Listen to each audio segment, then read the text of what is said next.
Queridos irmãos, a paz do Senhor a todos. Encontre o capítulo 24 do Evangelho de Mateus aí comigo. 24, não, melhor dizendo, desculpe, o capítulo de número 28. 28 de Mateus. Glórias a Deus. Enquanto os irmãos encontram, eu quero mais uma vez expressar a minha alegria, meu contentamento por estar aqui junto com os irmãos, com esta igreja abençoada, junto com o nosso pastor, presidente, pastor Simão Bilek, pastor Júnior, que é o pastor aqui da sede. Obrigado pela confiança que tem depositado na gente. Toda a diretoria de missão, pastor Edson, né? Com os demais aí. É isso, né? Deus abençoe. Pastor Jacó também, prazer em revê-lo. E abraçando esses irmãos, esses obreiros, eu quero abraçar todos eles e dizer que é uma alegria poder estar junto com vocês nesta oportunidade. Se o irmão puder me dar um pouquinho mais de retorno para mim, o pregador também precisa ouvir. Se você conseguir levantar um pouquinho mais, eu agradeço. Vamos lá? Quantos encontraram Mateus capítulo de número 28? Todos acharam? Digam amém. Vamos pegar esse texto que também ontem nós falamos sobre o tema, mas vamos pegar esse texto e vamos continuar norteando esse tema tão sugestivo que os irmãos escolheram. 28, e a partir do versículo de número 18, diz assim: E chegando-se Jesus, falou-lhes dizendo: É-me dado todo o poder no céu e na terra. Portanto, ide e ensinai todas as nações, batizando-as em nome do Pai, do Filho e do Espírito Santo, ensinando-as a guardar todas as coisas em que eu vos tenho mandado. E eis que estou convosco todos os dias até a consumação dos séculos. Quero que você repita essa última frase e diga assim comigo: Eis que estou convosco todos os dias até a consumação dos séculos. No 3 de novo, vamos lá? 1, 2, 3.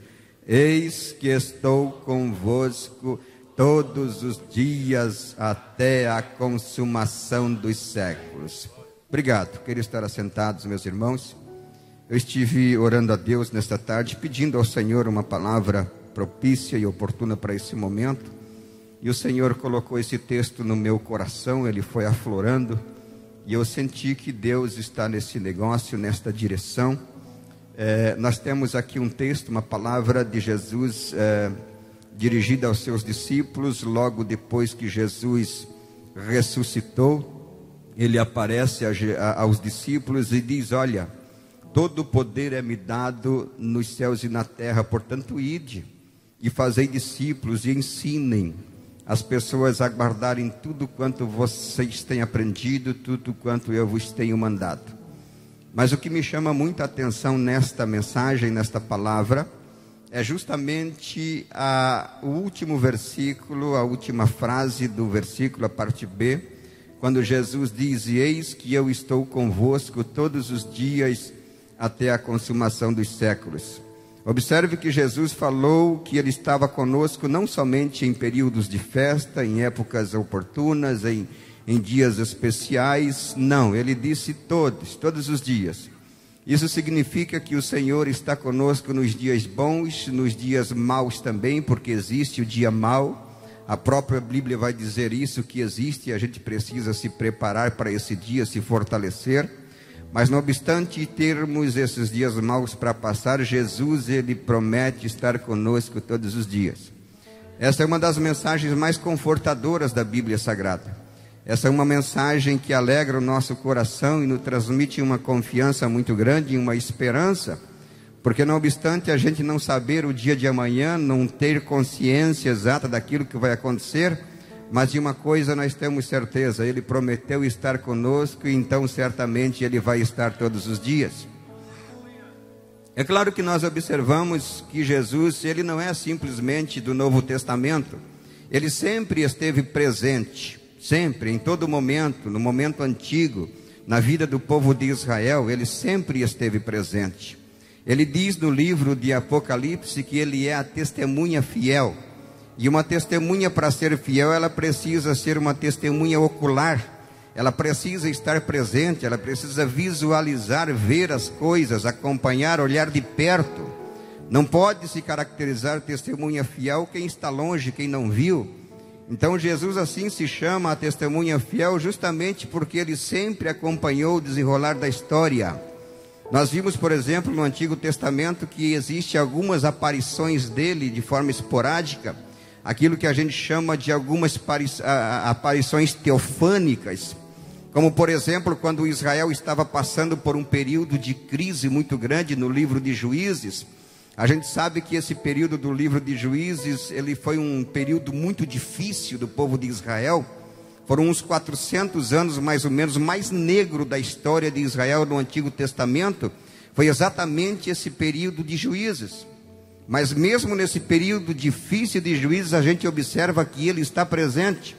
Basta a gente ver, por exemplo, o capítulo de número 6, quando a Bíblia vai dizendo que Israel plantava, mas não colhia. Israel plantava, trabalhava, semeava, mas os inimigos, os midianitas e outros inimigos vinham como gafanhoto e estragavam a plantação, colhiam e carregavam tudo, de maneira que Israel estava empobrecendo muito. As pessoas estavam perdendo o ânimo pelo trabalho, alguns já não plantavam, já não semeavam mais. Mas existia lá naquela comunidade um homem chamado Gideão, que nunca desistiu. Não obstante as lutas e as dificuldades, não obstante ele não poder malhar o seu trigo no lagar, ou na eira, melhor dizendo, que era o melhor lugar, ou o lugar apropriado para malhar o seu trigo, ele esconde o seu trigo e vai malhar o seu trigo no lagar, onde era lugar de espremer uva, para esconder dos inimigos. E a Bíblia diz que em dado momento, ele vem, ele desce, e ele se assenta debaixo de um pé de carvalho que está na terra do pai de Gideão. E ele observa Gideão. O que me chama a atenção é o fato de que a Bíblia diz que ele vem e se assenta debaixo daquele pé de carvalho. E quem se assenta, vale-se dizer que não está com pressa. Ele não está de passagem. Ele não está com muita pressa. Ele vem e senta. Eu não sei quanto tempo ele ficou ali sentado debaixo daquele pé de carvalho. Mas uma coisa eu sei. Ele veio, sentou e observou Gideão. E viu ele indo. E viu Gideão voltando. E viu indo outra vez, e viu voltando de novo. Viu o esforço de Gideão. Não sei se ele ficou 1 hora, 2 horas, 2 dias, 3 dias, não sei, a Bíblia não diz. O fato é que a Bíblia diz que ele vem e se assenta como quem não está com pressa. E em dado momento ele resolve se apresentar, aparecer para Gideão e dizer: homem, eu tenho uma mensagem para ti. Vi o teu esforço, observei o teu trabalho e tenho uma mensagem para ti. E qual é a mensagem? O Senhor é contigo, varão valoroso. A grande verdade é que ele sempre esteve presente, ele nunca se ausentou. Ainda que ele não tenha se identificado como o Cristo, como o Senhor, para a nação de Israel, para os homens, para Gideão e para tantos outros, ainda que ele não tenha se identificado plenamente, mas ele sempre esteve nos bastidores, ele sempre esteve atrás da cortina. E quando na cruz do Calvário, ele dá o brado de vitória, quando a terra treme, quando o sol escurece, quando as pedras se fendem, ele dá o brado da vitória na cruz do Calvário. Quando Jesus, o filho de Maria, ele diz na cruz: está consumado. A cortina se abre e o Cristo, filho de Deus, sai de trás da cortina e se apresenta. Agora ele não está mais nos bastidores e não está mais atrás da cortina. Ele sai dos bastidores, ele rompe a cortina e sai. E a Bíblia diz que ele desce até o mais profundo do abismo, evangeliza as pessoas, prega para aquelas pessoas que estão em prisão, bota o seu pé na cabeça do diabo, pega a chave do inferno e da morte, sai, volta e se apresenta para João no livro de Apocalipse e diz para João: João, não temas, não temas, porque eu sou o primeiro e eu sou o último, e eis que estou vivo, João. Fui morto, ele disse para João, fui morto sim, mas eis que estou vivo para todos sempre, e tenho a chave da morte e do inferno.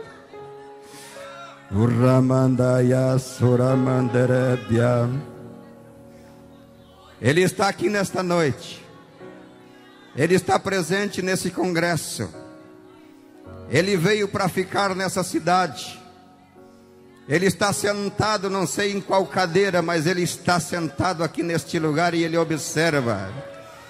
Ele olha, ele vê, não sei como você entrou, como você veio, não sei o que você precisa, mas de uma coisa eu tenho certeza, o meu Cristo está aqui nesta noite, porque ele prometeu e disse: eis que estou convosco todos os dias até a consumação dos séculos. Quando João procura explicar, falar sobre ele, João vai dizer: olha, no princípio era o verbo, e o verbo estava com Deus, e o verbo era Deus. Ele estava no princípio com Deus. Todas as coisas foram feitas por ele, e sem ele nada do que foi feito se fez. Nele estava a vida, dizia João, e a vida era a luz dos homens, e a luz resplandece nas trevas, e as trevas não compreenderam. Houve um homem, dizia ele, chamado João. Não era ele a luz, mas veio para testemunho, para que testificasse da luz. Ali estava a luz, dizia ele, que ilumina todo homem que vem ao mundo. Veio para os que eram seus, e os seus não o receberam, mas a todos quantos o receberam, deu-lhes o poder de serem feitos filhos de Deus. Oh, aleluia! Você consegue crer nisso e levantar a tua mão e glorificar o nome do Senhor? No princípio era o verbo estava com Deus, e o verbo era Deus. João pega o mesmo ponto que Moisés pega na Bíblia Sagrada, quando ele faz uma narrativa no sentido progressivo. Moisés, lá no livro de Gênesis, ele vai começar a falar sobre a criação, e ele vai dizer: no princípio criou Deus os céus e a terra. E ele vai fazendo uma narrativa no sentido progressivo, explicando sobre a criação. E observe que Moisés pega um ponto e diz: no princípio fez o Senhor, criou o Senhor os céus e a terra. João pega o mesmo ponto que Moisés pega no princípio, e faz uma narrativa no sentido regressivo, entrando a eternidade adentro, dizendo: no princípio era o verbo estava com Deus, e o verbo era Deus. Existe, quando a gente pensa nesse tempo, antes que João regride na eternidade adentro, a gente chama esse tempo como se fosse o tempo da solidão de Deus, quando não existia nada, não existia coisa alguma, somente Deus e mais nada. Ele não havia criado coisa alguma ainda. A gente costuma chamar esse tempo de o tempo da solidão de Deus. Não que ele estava numa solidão no sentido de frustração, ou decepcionado, ou angustiado, ou amargado, não. Muito pelo contrário, ele estava perfeitamente consumado em si mesmo, felicíssimo em si mesmo, sem ter necessidade de coisa alguma. Mas em dado momento na história, no princípio, ele resolve compartilhar algumas coisas, e cria o que criou, e fez o que fez, e trouxe a gente à existência para louvar, para glorificar e para engrandecer o nome dele. Oh, aleluia! Eu sinto a glória, a presença dele aqui nesta noite. Quero que você adore a Deus comigo, porque vai acontecer milagre aqui hoje. Eu sinto uma unção de milagre aqui nesta noite. Vai ter gente sendo curada aqui, vai ter pessoas sendo restauradas.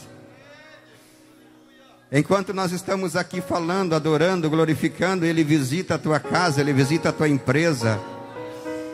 Ele visita o teu negócio, ele entra lá na questão que você tem, que não tem resultado. Urraia sura manterebia. Eu sinto que ele vai, ele está indo, ele passa em revista, ele é presente, ele está conosco.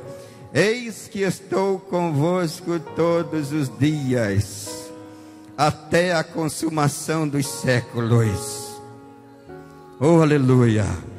É óbvio que existem alguns princípios básicos necessários que eu preciso observar para Ele estar comigo, porque afinal de contas Ele é Senhor, e eu sou servo, Ele é Senhor e nós somos servos.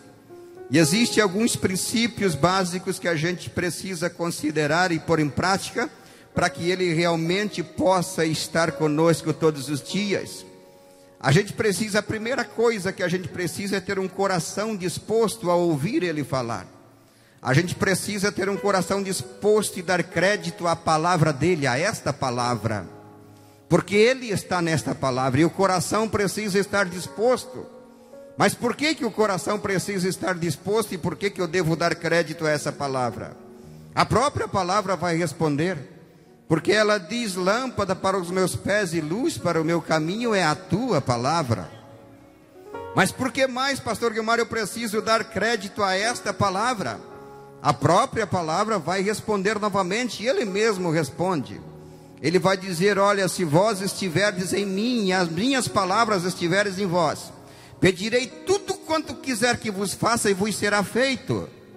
Então, pastor, eu vou chegar em casa hoje e vou pedir uma Land Rover, daquela que custa 700 mil reais, aquela fabricada no Reino Unido, que vem com aquela bandeirinha, e Jesus vai me dar. É isso que está acontecendo? Não, é claro que não. Jesus disse: olha, se vós estiverdes em mim, as minhas palavras estiverem em vós.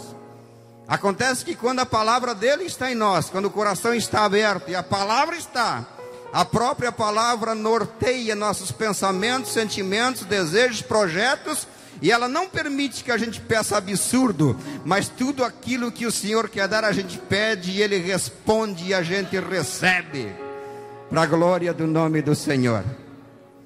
Por que mais a gente precisa ter esse coração disposto a ouvir a palavra do Senhor? Pastor Simão Bilek fez menção de uma palavra que me entrou no coração, porque a palavra do Senhor diz, a palavra dele é viva e eficaz. O escritor aos Hebreus vai dizer isso, porque a palavra dele é viva e eficaz e mais penetrante do que espada alguma de dois gumes, e penetra até a divisão da alma e do espírito e das juntas e das medulas, e é apta para discernir os pensamentos e a intenção do coração. Observe o que ele diz, porque a palavra de Deus é viva e eficaz. Ela é viva, ela não morre, não tem jeito, permanece viva e vai permanecer para sempre, ainda que alguém tente sufocar, matar, mas a palavra é viva, eficaz e mais penetrante do que espada alguma de dois gumes. Parece que eu posso ver, obreiros, o escritor aos Hebreus, quando ele vai escrever essa carta e quando ele se depara com essa revelação sobre a palavra, parece que eu posso ver o escritor procurando um objeto que seja tão penetrante quanto a palavra. Parece que ele interrompe e começa a observar ao seu redor e procurar um objeto que seja tão penetrante como essa palavra. E o que acontece é que ele não encontra. O objeto mais penetrante que ele encontra é a espada de dois fios. Aí ele volta para a palavra e diz: não é igual. A palavra do Senhor é viva e eficaz e é mais. Não é igual, é mais. É mais penetrante do que a espada alguma de dois fios. Porque a espada pode transpassar o corpo, mas a palavra de Deus rompe os tecidos da alma e vai até o espírito, aonde o médico não vai, aonde o psicólogo não vai, aonde o psiquiatra não vai, aonde ninguém, o melhor especialista do mundo não chega, a palavra chega, porque ela é penetrante mais do que espada alguma de dois gumes.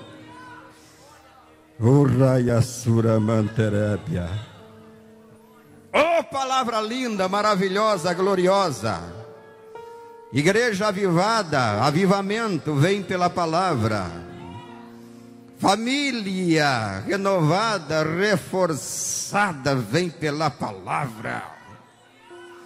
Gente com o pé no chão, firme, firma pela palavra.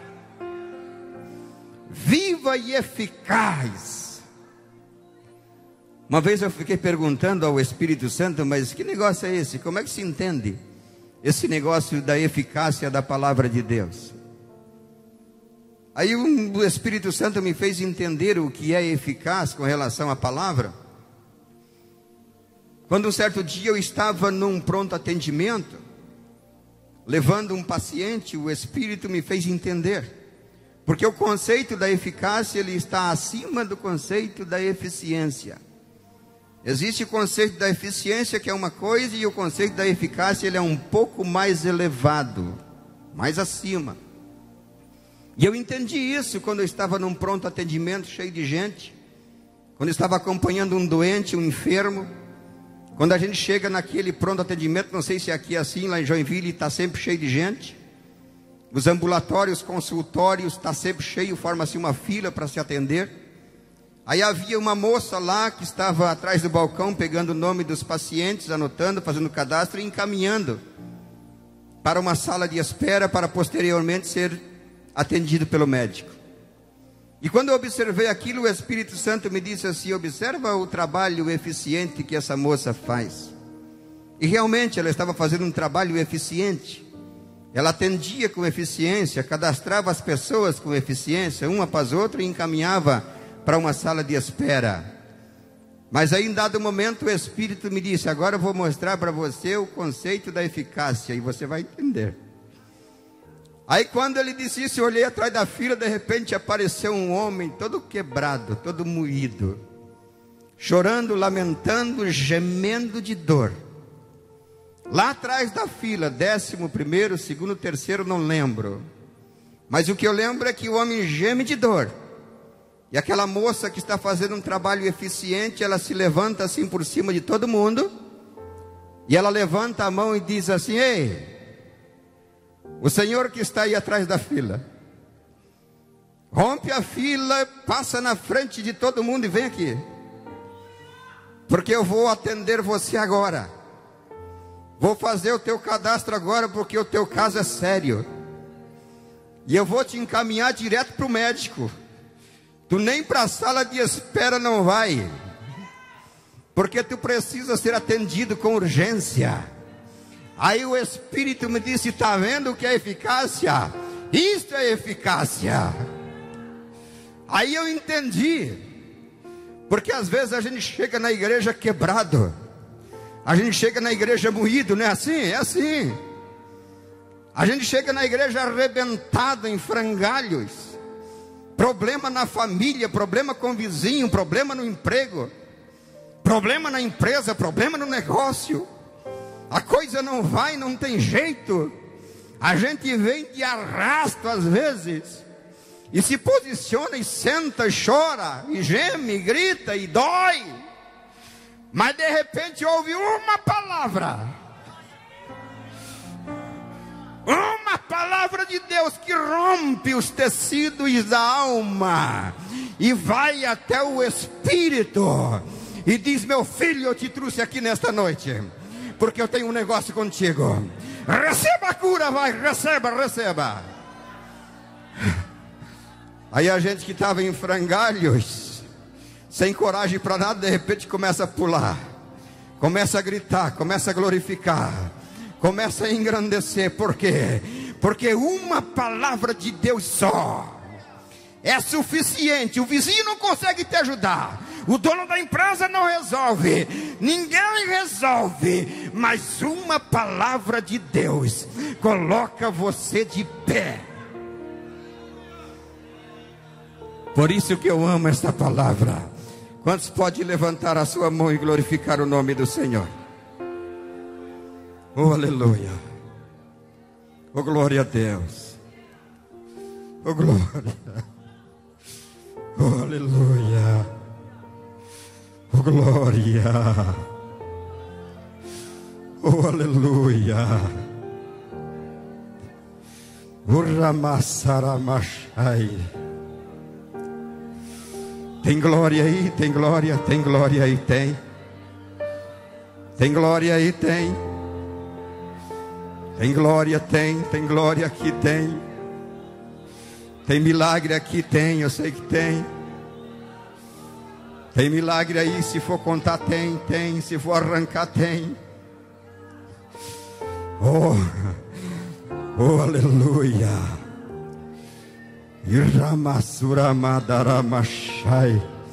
Ele está curando nesta noite. Ele está fazendo coisas extraordinárias nesta noite. Mas o que acontece, pastor, com quem não tem um coração disposto a ouvir a palavra de Deus? Tem pessoas que não disponibilizam o coração. Você sabia disso? Tem pessoas que entram e saem nesta casa. Foi assim desde o tempo de Jesus, desde o seu ministério, quando ele era cercado pela multidão. Tem pessoas que não disponibilizam o seu coração. Sabe o que acontece com quem não disponibiliza o seu coração para ouvir a palavra do Senhor? Ele entra por aqui, passa por aqui, aprende algumas coisas, mas daqui a pouco sai lá fora. E quando ele sai para fora, daqui a pouco ele começa a andar segundo o conselho dos ímpios. Daqui a pouco ele já está se detendo no caminho dos pecadores. Daqui a pouco ele já está se assentando na roda dos escarnecedores. É um abismo profundo. Muito profundo. Isso te lembra alguma coisa? É claro que lembra. Agora deixa eu dizer uma coisa para você.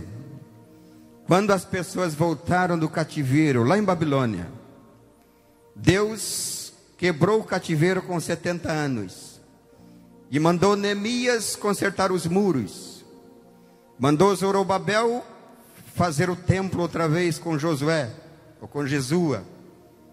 E mandou Esdras, o escriba habilidoso, para reorganizar a liturgia de culto e da palavra em Israel. E sabe o que aconteceu quando Esdras, o escriba, organizava a liturgia de culto? Aconteceu que entre os escribas, ele e mais alguns que estavam por ali, eles queriam reorganizar o saltério, o inário que eles tinham. Eles queriam reorganizar os hinos que estavam todos espalhados, os salmos, os cânticos que antigamente eles cantavam e não estavam cantando mais. Os hinos, os salmos estavam todos espalhados, então eles resolveram juntar tudo numa cartilha, num saltério, como eles chamam. E aí surgiu uma questão entre eles, e alguém perguntou assim: mas qual vai ser o primeiro hino que vai encabeçar todos os demais hinos? Qual vai ser o primeiro cântico que nós vamos colocar nesse saltério? Qual vai ser o primeiro hino, o número 1 dos cânticos que nós vamos colocar aqui? Aí alguém disse assim: tem que ser um hino, um cântico que exalte a palavra de Deus. Tem que ser esse. E sabe qual foi o primeiro hino do saltério dos judeus daquele dia? É exatamente o primeiro que nós temos no livro de Salmo. E você sabe o que diz o primeiro salmo? O primeiro salmo diz: bem-aventurado o homem que não anda segundo o conselho dos ímpios, e nem se detém no caminho dos pecadores, e nem se assenta na roda dos escarnecedores. Antes tem o seu prazer na lei do Senhor, e na sua lei medita de dia e de noite. Pois tal homem será como árvore plantada junto a ribeiros de águas, cujas folhas não caem, o seu fruto dá na estação própria. E aí vem uma promessa: e tudo quanto fizer prosperará. Está vendo a importância de dar crédito à palavra do Senhor? Mas nem todos dão crédito, infelizmente não. A gente precisa disponibilizar o coração. No tempo de Jesus, havia pessoas interessadas em ouvir. Havia os humildes, os pobres, os necessitados, dentre a multidão, que abriam e disponibilizavam o coração para ouvir Jesus falar. Mas entre a multidão havia os céticos, escribas, alguns fariseus, doutores da lei, alguns saduceus, alguns herodianos também, alguns dos essênios vinham também, alguns dos zelotes que estavam no deserto vinham também para pegar Jesus, para criticar Jesus, para tentar apanhar ele em alguma coisa. Havia esse tipo de gente. Por isso que Jesus falava por parábolas. Como ele próprio disse, eu falo por parábolas para que alguns ouçam e não entendam. Ele mesmo disse: não entendam e eu não vos cure, e não se salve. Por isso que ele lança a mão de parábolas. Quer ver como Jesus faz para atingir somente os simples, os dispostos de coração? Certa vez ele lança a mão da parábola do grão de mostarda. E ele diz assim: a multidão estava cercando os dispostos e os indispostos, os escribas, fariseus e os céticos também.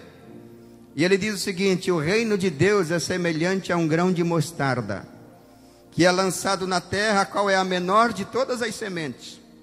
Mas quando é lançado na terra, forma-se uma árvore frondosa, de maneira que vêm as aves e fazem ninho e se abrigam nela. Jesus fala assim. E aí você vai ver a semente da mostarda, que tamanho tem. Você vai entender que a semente da mostarda não é a menor de todas as sementes. Não é. Tem semente menor do que a semente da mostarda. Aí você vai ver o pé de mostarda quando ele nasce, depois que ele cresce e fica grande. Você vai ver também que ele não forma uma árvore frondosa grande. Ele tem simplesmente 1,50 m, 1,60 m, a minha altura mais ou menos. É um raminho fraquinho, franzininho, flâmbulo, que se sentar um passarinho nele, ele já entorta. Então por que Jesus falou isso? Por causa dos céticos. Quando Jesus fala assim, os céticos, os críticos, vão cutucando um no outro e dizendo assim: está vendo? Esse homem nem de grão de mostarda entende. Como é que nós vamos parar para ouvir um homem desse que nem de grão de mostarda entende? Aí eles cutucavam um no outro assim, e saindo um após o outro, porque eles sabiam que não era menor e também o pezinho era pequeno. E eles iam tudo embora e ficava só os simples, aqueles que não entendiam muita coisa, aqueles que não tinham muita coisa ficavam e ouviam. Sabe por quê? Porque Jesus não está falando do grão de mostarda propriamente dito. Jesus está falando na nação de Israel, que era a menor de todas. Jesus disse, o próprio Deus disse quando tirou eles do Egito: olha, eu não estou tirando vocês daqui porque vocês são os maiores, os melhores, não. Muito pelo contrário, vocês são os menores de todos, mas eu tomei gosto por vocês. Uma tradução diz. Eu gostei de vocês, vocês são um franzininho, pequenininho, o menor de todos, mas eu amei vocês, gostei de vocês, vou tirar vocês daí. E tem uma coisa: vou plantar vocês, Israel, numa terra fértil, e na plenitude dos tempos, sim, no milênio, sim, a árvore chamada Israel, o grão de mostarda, ficará grande, frondosa. No milênio, na plenitude dos tempos. Aonde estará a igreja nesse tempo? Está na glória, com o Senhor. A gente vem e vai reinar com o Senhor 1000 anos de paz. Ele reinando em Israel, Jerusalém a capital, Israel a árvore frondosa. Aí o profeta Zacarias vai dizer assim: ei, eu vejo 10 homens de todas as tribos, de todas as nações, pegar na orla do vestido de um judeu e dizendo: vamos até Jerusalém, porque de lá vem a ordem, porque se nós não for, não vem a chuva. Olha os pássaros aí indo e se abrigando na grande árvore que é Israel. Você pode entender e glorificar o nome do Senhor nesta noite? Oh, aleluia! Eu preciso disponibilizar o meu coração para que Ele esteja comigo. Existe uma outra coisa que eu preciso fazer. Eu preciso fazer uma entrega ao Senhor. E essa entrega precisa ser sem restrição. Não pode ter restrição nenhuma. Porque Ele é Senhor, não é Jacó? Ele é Senhor, nós somos servos. Então a entrega tem que ser sem restrição alguma. Aí deixa eu lembrar você de uma coisa. Às vezes a gente chega na presença de Deus, vem ao altar ou até em casa mesmo, a gente chega e diz assim: Deus, estou aqui novamente entregando a minha vida ao Senhor. É assim ou não é? É assim. A gente faz isso costumeiramente. Eu também já fiz isso muitas vezes. Está errado isso, pastor? Não, não está errado, claro que não. Mas deixa eu dizer uma coisa para você. Eu estava um dia na minha casa orando, na minha sala de oração, que eu fiz propositadamente na minha casa quando projetei. Eu queria ter Deus mais próximo, e eu pensava muito no candelabro, no tabernáculo, pastor. E eu disse, vou fazer uma sala aqui na minha casa, chamada sala de oração. Não precisa ser muito grande, 2 por 2, 4 metros quadrados, já está bom. Mas é a sala de oração. É o lugar onde a gente busca Deus. Tem sala, tem cozinha, tem tudo. Tem quarto, tem garagem, mas tem a sala da oração, que às vezes a gente chama de lugar santo. É lá que a gente se encontra com o Senhor. É lá, é o lugar onde a gente passa um bom período quando necessário. E eu estava um dia desse, orando na minha sala, e disse, Deus, eu estou aqui mais uma vez entregando a minha vida ao Senhor. E a voz de Deus bradou naquela sala, naquele dia. Quantos crê que Deus fala? Quantos crê? Você pode crer?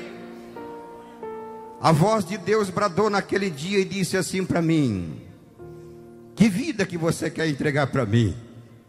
E eu chorava em lágrimas, e ouvindo a voz de Deus, e Deus continuava dizendo, desde quando você tem uma vida para entregar para mim? Obreiro a tempo, pastor pregando, fazendo trabalho. E a voz do Senhor ecoava e dizia, desde quando a vida é tua, para que você possa entregar para mim?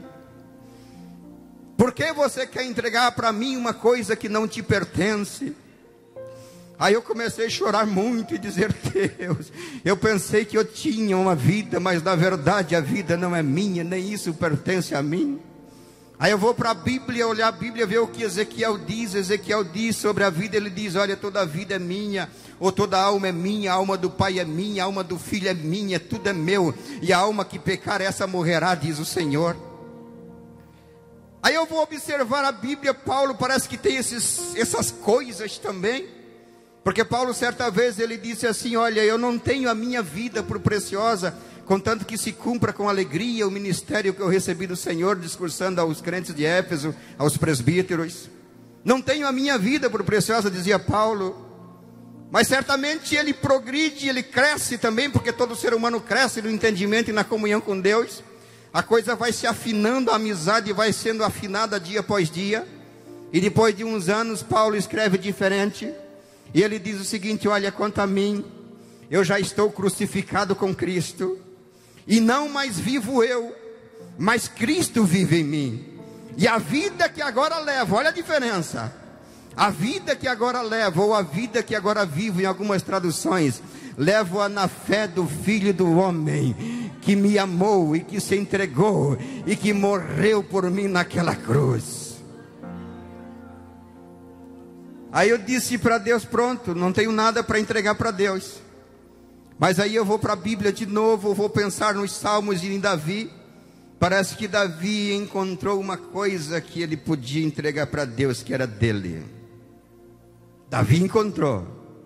Aí ele diz assim, ó, no Salmo 37 ou 137, se não me falha a memória. Ele diz assim, olha, entrega o teu caminho ao Senhor. Entrega, vai, entrega. Entrega o teu caminho ao Senhor. A vida não é tua, não te pertence. Se fosse tua, você ditava quantos anos você queria viver, 200, 300, 1 milhão de anos. Mas daqui a pouco ela te escorrega por entre os dedos e você parte e vai e acabou. Pertence a Deus, Deus dá e Deus tira a hora que Ele quiser. Mas o caminho é teu, a decisão é tua.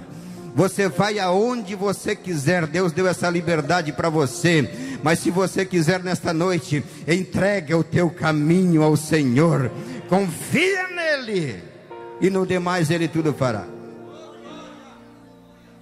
Ele ainda diz assim, olha, entrega e confia. Aí você fica pensando nessa questão de confiança. E você sabe que tem gente que tem dificuldade para confiar em Deus? Tem dificuldade. Não consegue confiar em Deus. Crer em Deus é fácil, é simples, é básico. Você encontra uma pessoa na rua lá que não conhece Bíblia, que não conhece Jesus, que não é salvo, que não tem salvação. Você cerca ele na rua e pergunta, escuta, você crê em Deus? ele vai dizer, claro que eu creio. Imagina, você não crê em Deus? Todo mundo crê em Deus, isso é básico. Mas o salmista está dizendo que a gente precisa confiar em Deus. E confiar é diferente de crer. Quer ver eu dizer uma coisa para você? Quer ver como confiar é diferente de crer? Eu saí de Joinville e fui até Florianópolis pregar num congresso do ciclo de oração das irmãs.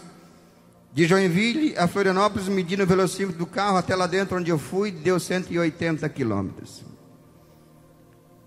Aí se eu disser assim para os irmãos, olha, eu pego o meu carro e vou de Joinville a Florianópolis e faço esses 180 quilômetros em 1 hora e 15 minutos, vai, para não ser muito exagerado. Não obstante as curvas, subidas, descidas, semáforos, trânsito tumultuado às vezes, eu digo para você que eu consigo fazer em 1 hora e 15 minutos, 180 quilômetros. Aí você vai pensar, vai raciocinar, você é inteligente, e vai talvez perguntar, quantos por hora anda o teu carro? Anda até 220, 240. Aí você vai fazer umas contas e vai dizer, você vai ter hora que você vai ter que andar a 200, 220, para compensar os 60, os 70, os 80 por hora nas subidas. Aí você vai contar e vai dizer, não, eu até creio que você vai. Faz umas contas e diz, eu creio. Você vai, eu creio. Agora se eu abrir a porta do caroneiro e dizer assim para você, então entra aqui comigo, vai. Embarca no meu carro e vamos fazer essa viagem comigo até lá. Aí você vai dar um salto para trás e vai dizer assim, tu tá louco. Eu creio que tu vai, mas eu não confio em ti para fazer essa viagem junto contigo. Quer morrer, vai sozinho. Estou fora. E você tem razão, você não está errado. Porque você não pode confiar em mim a esse ponto, de forma alguma, é loucura. Mas em Deus você tem que confiar. Tem gente que vê o vento vindo lá no Japão, já está preocupado aqui. Tem gente que vê a crise vindo lá do outro lado, já está preocupado aqui. Tem gente que não sabe o que vai acontecer amanhã, exatamente não sabe mesmo, mas já está preocupado.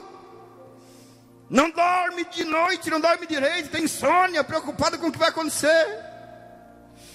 Ei, Deus me diz para você nesta noite, confia. Confia, vai, confia. Entrega e confia. Mas por que eu devo confiar, pastor? Eliseu estava em Dotã, uma cidade cercada pelos inimigos. Eliseu, o profeta.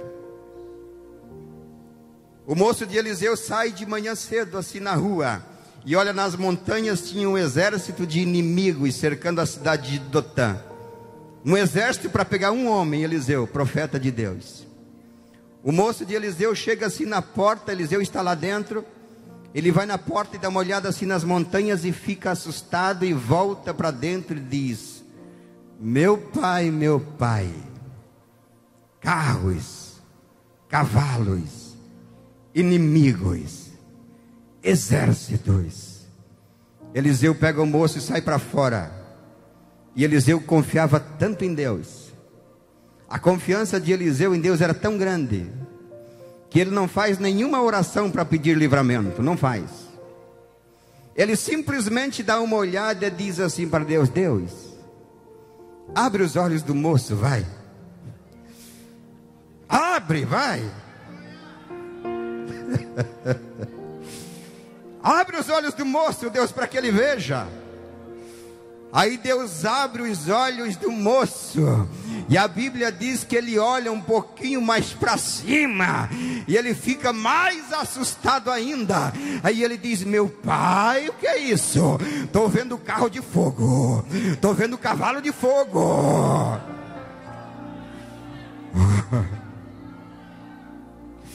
Está vendo? Porque você pode confiar.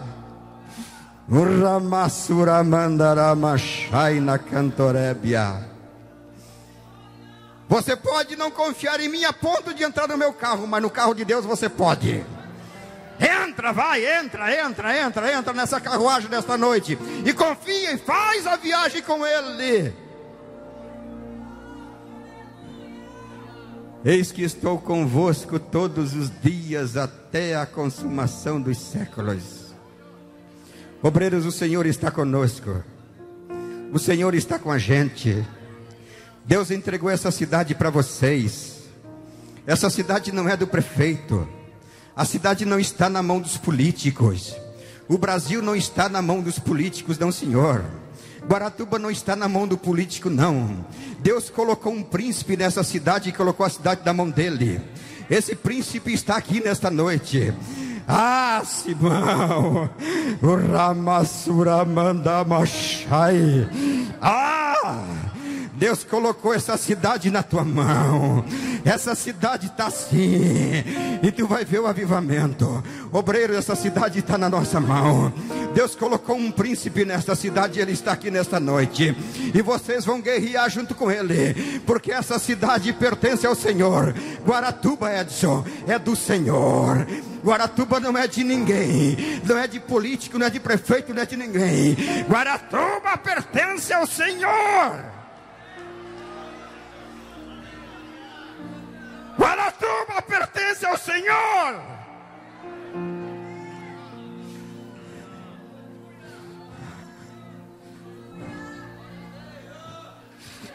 Guaratuba pertence ao Senhor.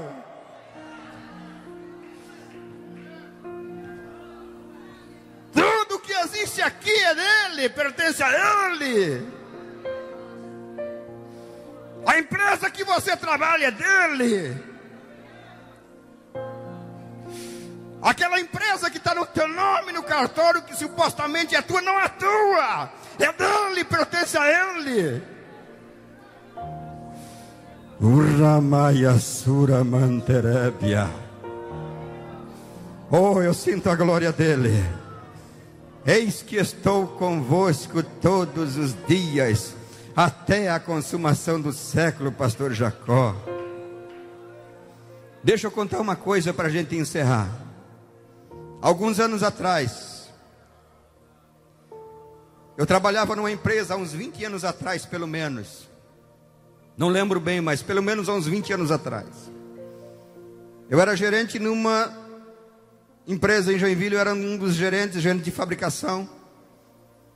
E um belo dia o meu presidente da empresa, chegou para mim um dia à tarde e disse assim: Guilmar, hoje à noite vai ter uma palestra lá no Harmonia Lira, que existe até hoje ainda no centro da cidade, e vai estar aí um consultor, um homem que presta consultoria, famoso em toda a nossa América, chamado Roberto Marins. Talvez alguém conhece Roberto Marins aqui, não sei. Um dos mais famosos consultores da nossa América vai estar em Joinville, hoje à noite, disse o meu presidente, e eu vou lá participar dessa reunião, e eu quero que você vá comigo. Você topa? Eu olhei para ele e disse: é claro que eu topo, imagina.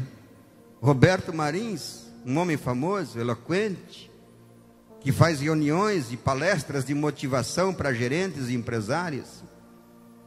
Eu vou sim, claro que vou. Eu disse para ele: vou até em casa às 5h30, me preparo, tomo meu banho e volto à noite, te encontro lá. Diz ele: tá bom, já paguei o teu ingresso, estou te esperando lá, vamos junto. Ok. Aí fui para casa. Mas vai que naquele dia, naquela semana, eu tinha comprado um carro seminovo, não era novo, mas era seminovo. Deus me abençoou e eu comprei uma Blazer. Na época a Blazer era famosa, e eu comprei uma Blazer naquela época. Cor de vinho, bonita, banco de couro, vidro elétrico, pastor Edson. Não tinha, mas agora eu tinha. Vidro elétrico, banco de couro, cor de vinho, aros, rodas cromadas, pneu tala larga, bonitona. Botava assim no gramado da casa, encerava e brilhava. Eu dizia: pronto, os irmãos me deram os parabéns. Eu disse: Jesus é bom, Jesus me deu. E eu peguei a minha Blazer e fui em direção à cidade. E aí, indo pelo caminho, me nasceu uma preocupação, porque eu não tinha seguro daquele carro, daquela caminhonete. Eu comprei e não fiz seguro. Aí eu fiquei preocupado, porque em Joinville se roubava muitos carros naquela época, e hoje ainda se rouba. Mas a gente vai se acostumando com os roubos, mas naquela época era meio que novidade ainda. E eu fiquei preocupado, indo para o centro da cidade, e eu disse: meu Deus, onde é que eu vou botar o meu carro? Joinville à noite é um deserto. O ladrão vai roubar o meu carro. Fiquei pensando, pronto, eu vou perder o meu carro, não tem seguro. Mas ainda andando, me nasceu uma ideia. Eu pensei, não, peraí, eu vou botar lá na Praça Nereu Ramos, é um pouquinho longe, tenho que andar umas 3 quadras até chegar no Armando Lira, mas não tem problema, deixo na Praça Nereu Ramos, ali tem uma guarita de guarda, um posto policial, deixo ali.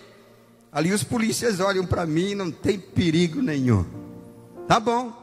Aí eu fui e encostei assim do lado, em frente ao suposto posto policial, e olho para o lado, cadê o posto policial? Não tem mais. Tiraram, acho que naquele dia, foram tudo embora. Aí eu olho para o relógio, está na hora de começar a reunião, pastor Bileque, eu digo, meu Deus, e agora, o que eu faço? Vou ter que deixar aqui, estacionamento pago não tinha na época, principalmente à noite. Deixa o carro aqui, vou orar a Deus e vou deixar aqui. E eu orei a Deus, disse, Deus, coloca os teus anjos aqui e guarda esse carro para mim, enquanto eu vou ali, daqui a pouco eu já volto. Orei isso aí, mas mesmo assim fui preocupado.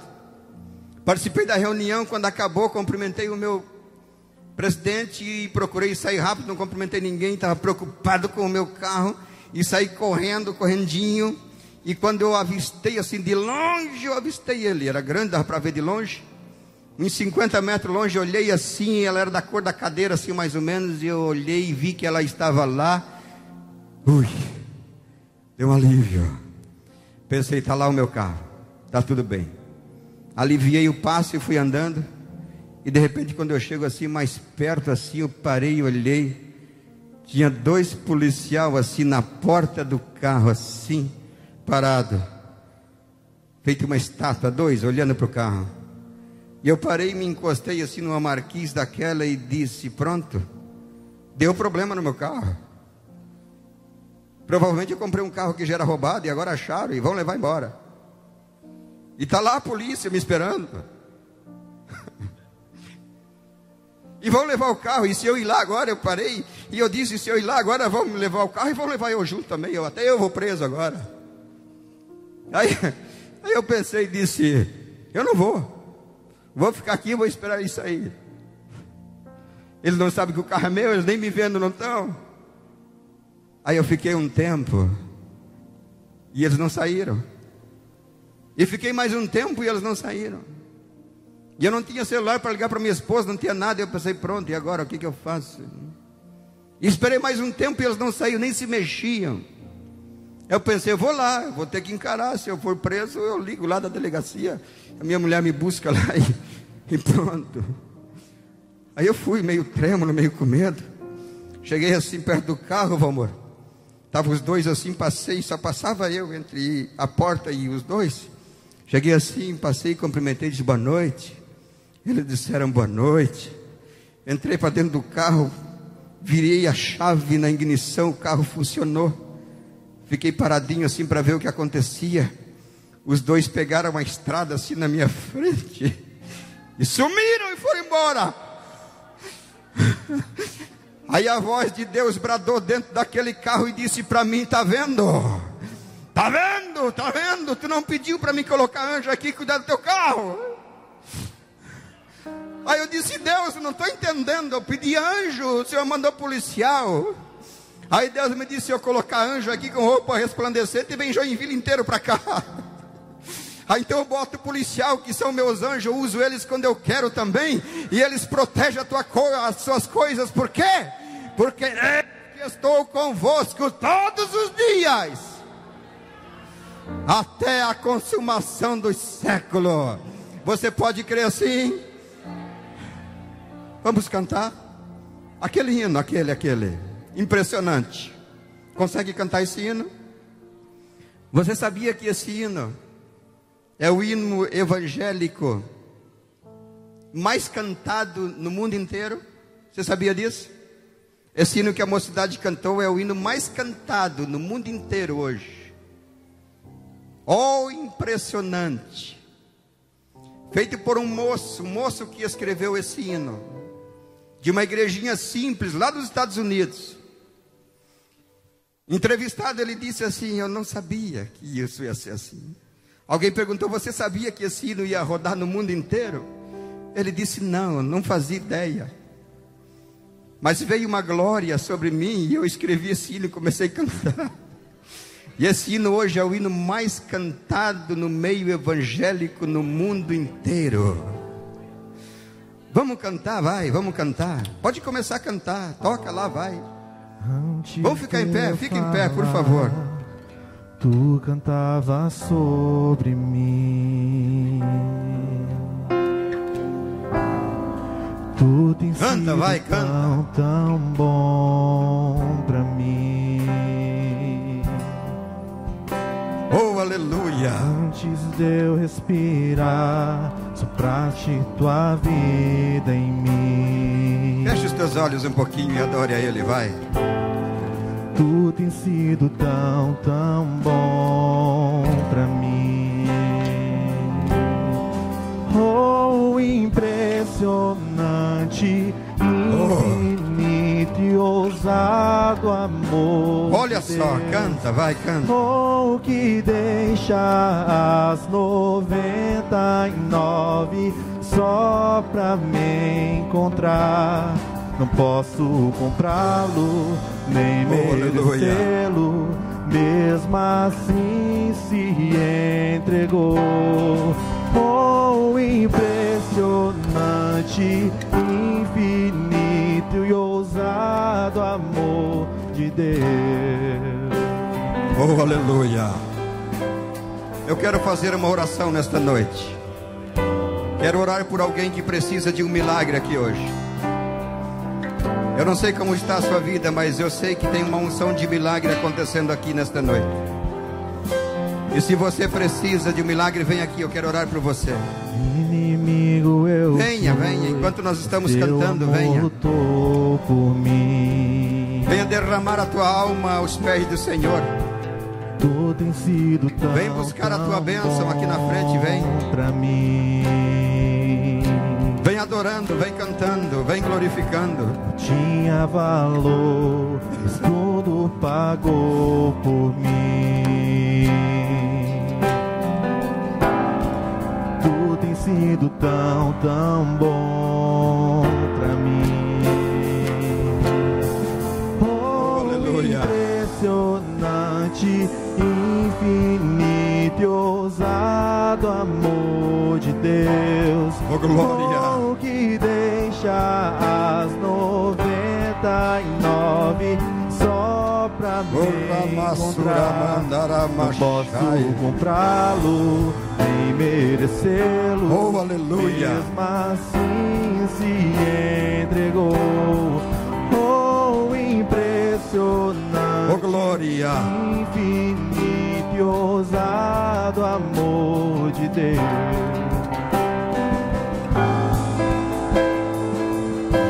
Eu quero convidar os obreiros, vamos descer ali, eu quero convidar vocês para orar junto comigo. Deus coloca poder na mão de vocês. Deus coloca unção na mão de vocês desta noite. Deus coloca autoridade na mão dos obreiros desta noite. Essa igreja pertence ao Senhor. Pode orar, vai, pode ir orando, vai orando. Deus está revestindo obreiros de autoridade aqui nesta noite. E você que não acreditava, vai colocar a mão sobre o enfermo e a enfermidade vai sair. Pode ir orando.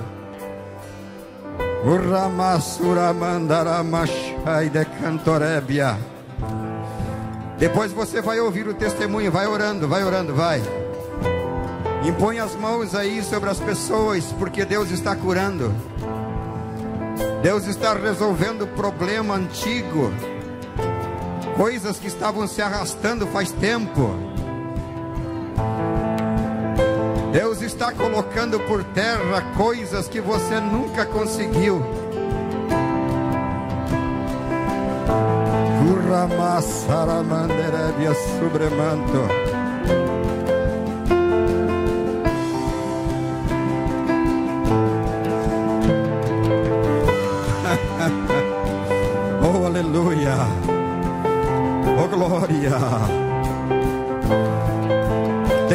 acontecendo.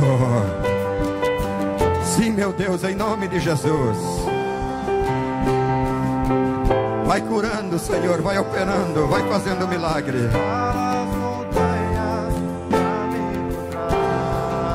Oh, meu Deus, em nome de Jesus. Derruba muralhas, destrói as mentiras. Oh, aleluia! Traz luz para sonhar, Iramassara Candoramachúria. pra me encontrar. Derruba as muralhas, destrói as mentiras, pra me encontrar. Oh, aleluia! Oh, impressionante, infinito e ousado amor de Deus. Canta, vai, canta. Oh, que deixa Em nome de Jesus, receba o milagre. Receba a bênção. Seja curado em nome de Jesus. Receba a vitória em nome de Jesus. Receba o milagre em nome de Jesus, para a glória de Deus.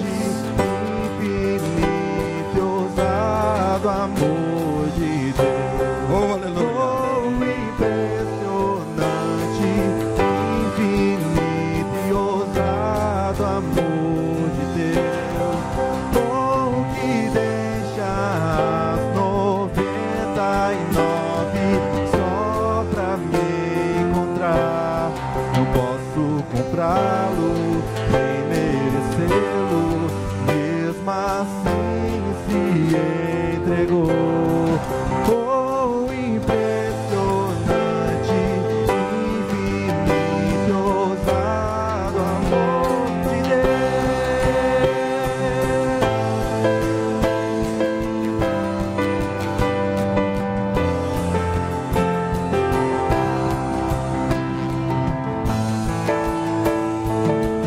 Soberano Deus, eterno Pai que estás no céu,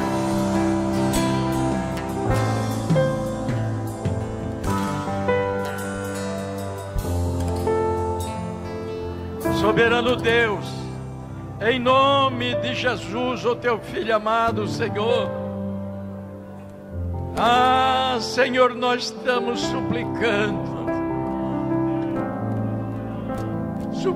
a Ti, Senhor, porque somos carentes do meu Senhor. Senhor, em Teu nome eu quero abençoar a todos quanto aqui vieram, Senhor, à frente.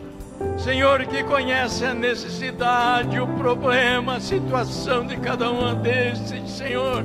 Teus filhos, Tuas filhas que aqui estão, meu Senhor. Senhor, a Tua palavra foi pregada. Eles creram, Senhor, através da Tua palavra e vieram aqui à frente buscar socorro de Ti. Socorre, ai Senhor, em nome de Jesus. Opera, Senhor, a cura divina.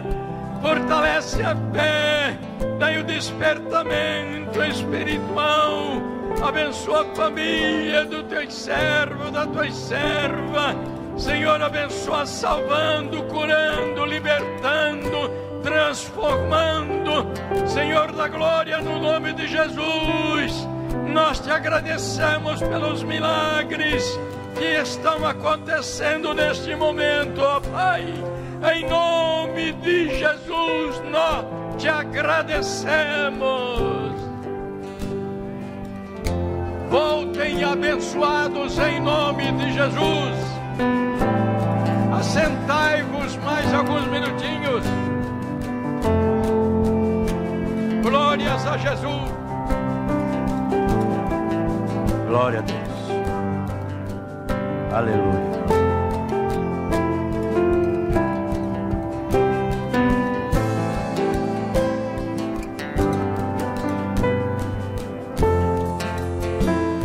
Bendito seja o nome do Senhor.